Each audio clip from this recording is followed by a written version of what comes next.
Hello, my sweet friends, my people. It's Nicole. How are you guys today? Happy podcast day. Happy Friday if you are listening on the day this podcast airs. I am here very early in the morning for me, trying to grab a moment. The kids are all back from all their different activities and travels, and it has been a really busy time in our home, trying to manage everybody's needs and get back into the swing of things. I'm actually like in total guilt because I have not gone to the grocery store, and I'm like thinking, do they have anything to eat for breakfast? But you know what? They're going to suck it for another 30 minutes so I can talk to you guys, because if I don't get this done, it's not going to air in time. And I made a commitment, even though I know this summer is super busy, that every Friday I will be here with you. So here I am. So what can I tell you? So I'm still kind of riding high from having taught 2 different weeks at Omega. One, my own retreat, and the next one I guested and took a half a day for John Gabriel's retreat. Both of them went amazingly well, beautiful experiences, really, really just life-changing stuff for me, for my confidence, for understanding that I can do this. Like, I know I could do this, but I can really do this. I can stand in front of a room and command it for 5 days, bring in the most incredible people to stand beside me, and change the trajectory of people's lives. And I will tell you, it's a great, great feeling. And I am so grateful, and I am so humbled. And it is such a privilege to be able to do this work in my life. So I'm really just wanting to express that to you guys. But in any case, still really just thinking about that. I actually just signed and sent in my contract for next summer with Omega. They're having me sign very quickly because my workshop will go on sale next month in September. And that's really exciting because last year my workshop didn't go on sale until March. And so there wasn't that much time to let people sign up. And so this year we're going to have all year, and I'll be able to discuss the program, and, I don't know, it'll just be a great opportunity for everyone to get involved. And anyway, okay, more on that like in months to come. I don't have to start promoting Omega in August. It's actually really funny because, I was very, very interested / scared about Omega this year. I was interested, meaning interested in making sure to make it such a great experience and avail as many people as possible of this information. But I was a little scared because I had never led my own headlining retreat before. And I was like, what if nobody comes, right? I mean, most of us feel that way, I think. I imagine, when you put yourself out there, what if nobody cares? What if nobody comes? What if nobody pays attention? What if nobody listens? That is certainly one of my big fears. But you guys did come, and it was amazing. Hand to heart, amazing. But the funny thing is, I thought to myself when it was over, well, that's one thing off my plate. I've been promoting and sharing and talking about my retreat for so many months. And so it was really funny when they said, well, we're going to give you another retreat and we're going to put it on sale next month. I'm like, oh my God. I'm basically not even going to take a break because I'm going to start talking about next year, next month. But it's all such a blessing. It's such a blessing, and it's so fantastic, and I'm just so excited. So, but I will put a pin in that for now and talk about today. Let's stay in today. You know what they say? Depression means you're living in the past, and anxiety means you're living in the future. And we need to live in today, because guess what, guys? That's where everything is happening. Everything is happening right now. If it's not happening today, it's not happening. And let me tell you something, from this girl talking to you right now, I have to remind myself of that shit all the time, because I am always projecting into the future. I'm not a big past person. I'm not a big reflecting on the past and regretting stuff. I live pretty cleanly in my intentions, so that doesn't get me so much. It used to get me a lot before I understood that I had to really free myself of all the wreckage of my past, which I have done through my JOURNALSPEAK work, among other things, among other self-care routines. So I don't dwell a lot in the past, but what I do is I worry a lot about the future, mostly when it comes to my kids. mostly when it comes to the health and happiness of my children. And so I'm really trying not to do that. I'm really trying to stay in today. And if you guys, I'm going to talk in a minute about the topic of this podcast, which is panic. But if you guys are new to this podcast, I know I'm getting a lot of new listeners every week. Welcome, guys. I'm so happy to have you here. And you want to learn more about my work, please go to thecureforchronicpain.com. Click on the resources tab. Everything I do is listed on the resources tab. And also please sign up for the first lesson of my course for free on the homepage. You get the lesson and then I get your email, and I can, I first of all would never spam you, nor, I know people say like we never sell your email. I guess I should say that because people say that. I don't have a clue of who I would ever sell your email to. But the email is just for me, and I will use it for very rarely, but when I need to communicate new offerings that I have. In fact, one of my goals for this coming year is I need to communicate with you guys better and more often. Most of my stuff that I do is a one-woman show over here, so sometimes I don't get to everything I want to do, but that is a huge goal for the upcoming year, to really put my effort into spreading this message loud and proud, as much as possible, putting my voice out there, interviews, and I'm going to write more pieces and hopefully run more retreats and workshops and blah, blah, blah. I'm hoping for all that stuff. I'm inviting the universe to provide. I'm inviting the universe to give me those opportunities, and I have always invited the universe to do that, and guess what? She always answers me, man. So I'm just going to keep inviting that energy in. Okay, so you know where to find me, and go to my website and learn more. If you have any questions for me, I do read all the emails I get, just to let you guys know. There's a contact form on my website. I read all your emails.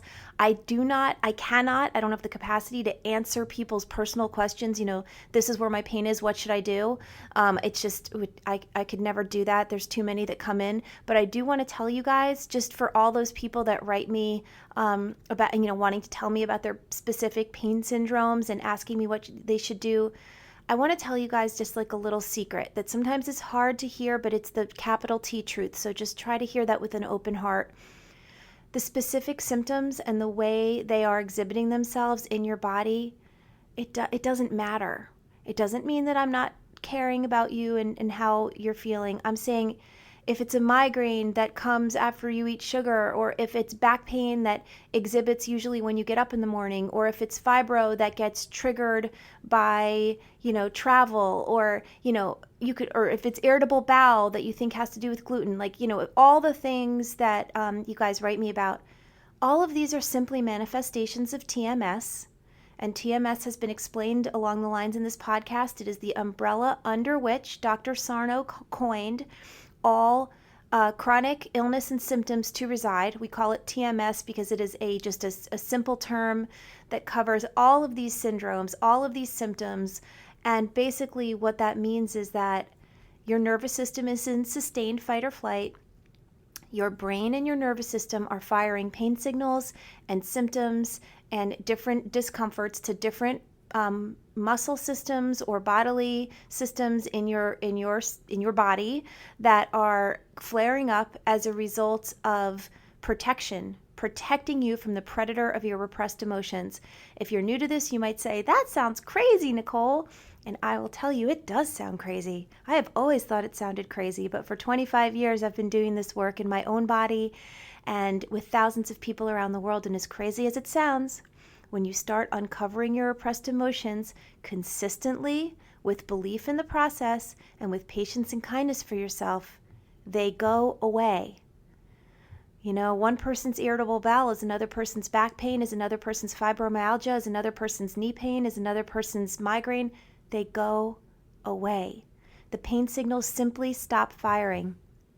And so as crazy as it sounds, it works, because we are not yet up to speed in Western medicine about not only the importance, the imperative of the mind-body connection, which is everything, guys. It is just everything. And I say that like there's like a depth of my soul that starts getting stirred when I talk like this, because it's just true. So when you write me these emails, know that I do love you and I do read them, but really what I want to tell you most is it doesn't matter how it's manifesting in your body. Do the work. Go to my website, learn about it. If you can afford it, I try to make it very reasonable. Take the course, because the course really will bring you through this work. And of course, pay attention to my newsletter and my resources page, because as I do more live events and as I teach more to you guys personally, I know how much of an impact that makes. After Omega, I know it 100-fold. So I'm going to keep going, and you're going to keep going too. And I know you can do this. So let's talk a little bit about panic. Panic is, it's a tricky one, guys. Panic disorders, panic attacks, anxiety that rises to the level of panic is very common, very common. And I want to just start the conversation by telling you that if you're a person that experiences panic, and if you're a person that suffers, or you've been diagnosed with some sort of panic disorder, it does not mean that you are wrong or bad or other than normal, or you're never going to be okay. This is such a normal part of human functioning. I just want to really normalize it for you. I want to begin by normalizing it for you. If you think about our parasympathetic nervous system and the fight or flight response that saves our lives, the first and foremost responsibility of our brain and nervous system is to keep us alive. Without life, nobody gives a shit if they have back pain. If you're not alive, none of this stuff matters. So being alive is number one. And panic is a response that shuts down everything and helps us attend to only the most important job: staying alive, survival. And so if you are a person plagued by panic, I'm going to tell you that nothing is wrong with you inherently. You're just probably a sensitive person. You're probably an intuitive person. You probably pay attention a lot. You probably pay, your antenna is probably pretty sharp looking around this world. And you notice, and when you notice enough stuff and enough things are triggered in your nervous system, in your fight or flight response, it might overfire, and you might have these responses. So let me talk a little bit about what's going on personally in my life. And the reason I'm telling you straight up that I have this personal experience going on right now, that if you are experiencing this, it does not mean that there is that something has been done that is wrong, or that you're doing something wrong. It might just be a function of where you're at and how you're built, and we can really, really work with that. Okay, so my 11-year-old daughter, if you guys are fans of the pod and you listen to it, you probably have heard me talk about her. She's actually the guest on one of my podcasts earlier in the year when she had a diagnosis of what they call dual accessory vestibular bones in her feet. And she was giving it a lot of meaning because she is a serious dancer. And in that meaning, in that fear, the bones and the skin had puffed up and reddened, and it were very painful and were causing her difficulty in dancing. And after getting all the right medical advice, because that is imperative, we always check our bodies out first. I don't want anyone to be doing my work if they've never been to a doctor and never had themselves checked out, because you could have something like a tumor or, something that needs medical. You could have an infection that needs antibiotics. So, I always say go first. But if a doctor tells you that your condition is chronic and might require structural surgery or something like that, that's when you can press the pause button, come back, and take a look at this work. So we did take her to the orthopedist. We took her and he took a look, and he was very concerned. And he was, to me, like, give me a freaking break. You don't talk like this in front of an 11-year-old. But he said, oh, well, this is a very severe case. They're very pronounced, and she's definitely going to need surgery. And my daughter, of course, burst into hysterical tears. And that led to about a month of chronic problems with her feet. until, and I researched, I mean, I'm not like an idiot. Like I know that I have to take this stuff seriously. This is my baby. And I researched the surgery and I read horrible things about the surgery. I read tons of stuff from dancers reporting that the incision site, then they had nerve pain in the incision site, and that the pain of the bones where they were protruding still didn't stop after having the surgery, and blah blah blah. And I was like, oh, this is just another misguided, although I'm sure well-intentioned, surgical solution for something that doesn't need surgery. These are bones. Yes, they protrude. It kind of looks like she has two ankles on each of her feet. There's her ankle bone and there's a bone below it. But I'm like, this doesn't need to account for her pain. I actually also read a study that people who are diagnosed with dual accessory vestibular bones, only 5% of them are even symptomatic. If you're not a dancer or you don't pay attention to your feet, you actually might have this and not even know it. So anyway, I decided to do the TMS work with her. And it was really, really amazing because we started doing the work and she started to understand that nothing was wrong with her and that she didn't need to have the symptoms. And she actually came on the podcast. If you guys are interested, you can hear her talk about it. She's the cutest thing ever. And she's been completely symptom-free for a year now. I mean, she has the bones, but there's no redness, no pain, no swelling. It's a distant memory for her. She dances every night now because it's preseason to Nutcracker, and she's totally fine. So so there you go. So there's that. And so let me then tell you though about what has been going on with her lately. So obviously she's a sensitive kid, and when you're a sensitive kid, you do have proclivity toward mind-body issues, basically emotionally derived and emotionally generated issues playing themselves out in your body and in your heart. And so she has had a summer of panic. She was supposed to go to 2 different camps, both of which she could not go. The first one she had to come home from, and the second one we canceled it before she even went because it was that upsetting. It was really upsetting. It was upsetting for all of us. She just kept having panic, and she kept having what I like to call meaning attached to the panic. So she would feel the physical anxiety in her stomach, and she would feel horrible, wave of terror all over her body that she couldn't be away from home, or she couldn't be in a situation that made her uncomfortable. And then she would start attaching all sorts of meaning to it, like, well, what if that happens next time? Or what if that happens in this situation? And then, of course, an additional meaning, which is everybody's fine but me. Why am I like this? What's wrong with me?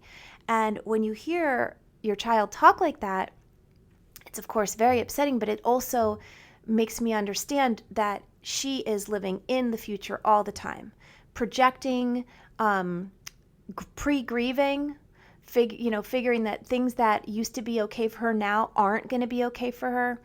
And this is a kid, and the reason I want to normalize this for you, this is a child that has been loved and nurtured 100%. She has 3 loving parents because, of course, Tiffany and I are married, and then she has her dad, who we all have a great relationship. She has 4 siblings who adore her. She gets along. There's not a lot of fighting in my house. It's really a very loving, kind, respectful environment. She is well liked. She gets good grades in school. She is good at things that she tries. I mean, she's a well-rounded, kind, mature, respectful, and respected person. And still, this summer she has been paralyzed in panic. So just because this happens to you doesn't mean that something is wrong with you inherently. It means that you are in a sustained fight or flight, which she definitely has been this summer. And it means that you are making a lot of meaning out of the things that are happening in your lives and what might happen next. So here's what I want to say about solutions for panic and about journal speak and how we can apply this work to panic. So let's say, a situation is coming up. Let's say you have to take a bus right? You have to take a bus somewhere because you don't have a car and you have to take a bus, and on that bus, last time you were on a bus or last time you were in any sort of public transportation, you had a panic attack. You felt like you were going to throw up, you started sweating, you got off before your stop. I'm making this up, but I mean, this is the kind of stuff that happens to people. And so now every time you look at a bus, you think about a bus, you say, oh my God, that's going to happen to me again. And just by the very meaning that you're giving to that situation, you start to feel it happening to you again, even in the moment, even thinking about that. So here's what I want to say about panic. The first thing I want to say, guys, is panic attacks cannot kill you. They feel like they're going to kill you, but they cannot kill you. I once had a client who had panic attacks so badly. I mean, it was happening 3-4 days a week. And I said to her, what's the worst that can happen? And she goes, well, I pass out and I throw up. And, she had very severe. And I said, okay, you pass out and you throw up. Okay. So next time you feel one coming on, I want you to find a safe space, a place that if you pass out or if you throw up, at least you're not going to get arrested or die. Find a place. And at the time, she was at a friend's house, and that space was a bathroom. What ended up happening. And so I said, find a space, and here's what I want you to do. Don't try to change it. Don't try to escape it. Don't try to resist it, because we all know what we resist persists. I want you to just be in it. I want you to open your arms to it and say, I hear you are here to help me and protect me. Okay. And she said, she really wanted to get rid of these. And she said, okay. So it turned out she was at a friend's house, and she felt one coming on. And she said, she excused herself. She said, I'm not well. The friend knew that she had panic disorder. And she said, I'm going to go into the bathroom. Don't worry about me. I'll be fine. I just, give me a minute. And she said she knew she was going to pass out. So she laid down on the floor, on the bathroom. This isn't fun stuff, but this is what happened. She laid down on the floor. She was spinning. She felt like she was going to throw up. And she was sweating. And she lay down on the floor. And she said, I can do anything for 20 minutes. I can do anything for 20 minutes. It's not going to kill me. Can't really last that much longer than 20 minutes. We picked 20 minutes. And she laid on the floor and she spun. She actually didn't throw up because she didn't get herself that worked up. She sweated, she spun, she was in it. She was just in it. She's like, we are here, we are here, we are here. I'm okay. I'm not going to die. There's no way this can kill me. There's no reason to escalate this. It's trying to protect me. I do not need protection. I love you. I love you. I'm here. It's okay. And it passed. She got up. She got up slowly. She figured out she wasn't going to pass out. She washed her face. And I'm going to tell you this. You guys are going to think it's crazy. She never got a panic attack again. Now, I'm not saying it always works this crazy good, but I'm just saying this is what we need to give our panic. We need to give it our respect, and we need to say, I'm okay. Because when we panic, what we do is we resist the situation. And so let's say you're the person who you need to take that bus. Let me tell you something about being on that bus. I understand it's really scary. I understand. And I understand that you are terrified. So here's what I would do if I were you. First of all, bring something with you if you had to throw up like they do on airplanes. I know that this is going to be like, you're like, that is so awful. I would rather die than throw up on a bus. But I'm saying bring something with you. The whole point is to show your system that you're going to be okay. Bring something with you if you have to throw up. When it starts to happen, you breathe. You say, it's fine. If this is the life that I've been given, so be it. Now, I know that you don't feel that way, but what we resist persists. So sometimes acceptance in these situations changes everything. It changes everything. And sit on that bus. When you start to sweat, be like, I'm sweating right now. I'm sweating and I'm scared. I'm scared and this is so uncomfortable and I hate having to be in public when I feel this way, but I'm going to be all right. And you sit with it. You look out the window. Maybe you bring something with you that brings you comfort. A little transitional object, something you can hold in your hand. I love like a smooth stone, maybe made of a mineral or an element that is peaceful, that is soothing to you. Hold it in your hand. Some people like to bring a straw and breathe through a straw so it helps control your breathing. Just be there. I'm telling you guys, this is something you can get through. I'm working with my daughter right now, and what we decided to do for her, since she's a child and, she doesn't get the same choices as adults get because she's little, we decided to really simplify her life. And I told her this. I'm very straight up with her. I said, honey, you are clearly paralyzed, because she was basically like scared to do anything, scared to go with a friend, scared to walk out of the house. And I said, we're going to simplify. Everything is canceled. Every sleepover you have, every play date, she was supposed to go skiing this winter. Right now, for today, because we're only living in today, everything is canceled. All that stuff is done. We're not doing it. And if you change your mind sometime in the future, then that will be that day. But today, everything is canceled. All you have to do is be in today. All you have to do is do whatever we decide we both want to do today. And little by little, over the last few days, since I did that, since I simplified, since I told her, and I also told her we're not going to run away from this, honey. We made an appointment with a therapist. We're going to see her on Wednesday. She seems very lovely. I said, we're not going to run away from this, but you know what? It's okay. She's going into 6th grade. There's a lot of anxiety around that. She's just starting puberty. There's a lot of hormonal changes. It's normal. It's okay. I'm okay just like I am. That's what acceptance is, guys. It's I'm okay just like I am. I don't need to be any different today. Can you imagine that? I know I've said this before, but I cannot say it enough times. It's a quote from Danielle Laporte in a book called White Hot Truth, and she says, can you imagine not craving to be any different than you are right now? Take a breath. Can you imagine not craving to be any different than you are right now? Because here's the sacred paradox.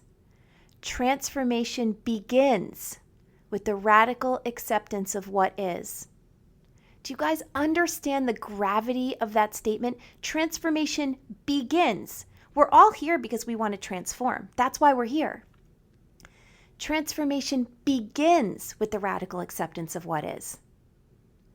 If you're 400 pounds and your whole life is spent not being able to deal with the fact that you're 400 pounds, you can't even believe it, you won't think it, you can't be it, and all your energy goes toward not wanting to be what you are right now, I promise you, sustained weight loss is going to be incredibly difficult.